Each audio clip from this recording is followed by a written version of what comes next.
मुझे भरोसा है सबके सहयोग से बनी भारत की ये न्याय संहिता भारत की न्याय यात्रा में मील का पत्थर साबित होगी। साथियों, हमारे देश ने 1947 में आजादी हासिल की थी। आप कल्पना करिए, सदियों की गुलामी के बाद जब हमारा देश आजाद हुआ, पीढ़ियों के इंतजार के बाद, लक्षावधि लोगों के बलिदानों के बाद जब आजादी की सुबह आई,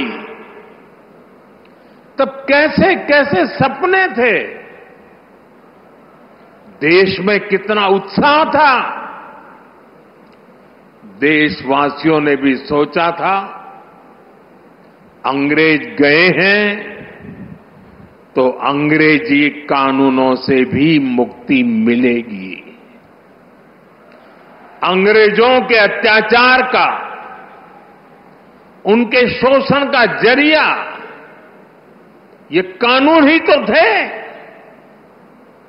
ये कानून बनाए भी तब गए थे जब अंग्रेजी सत्ता भारत पर अपना शिकंजा बनाए रखने के लिए कुछ भी करने को तैयार थी। 1857 में, और मेरे नौजवान साथियों को मैं कहूंगा याद रखिए, 1857 में देश का पहला बड़ा स्वाधीनता संग्राम लड़ा गया। उस 1857 के स्वातंत्र संग्राम ने अंग्रेजी हुकूमत की जड़ें हिला दी थी। देश के हर कोने में बहुत बड़ी चुनौती पैदा कर दी थी। तब जाकर के उसके जवाब में अंग्रेज 1860 में, 3 साल के बाद,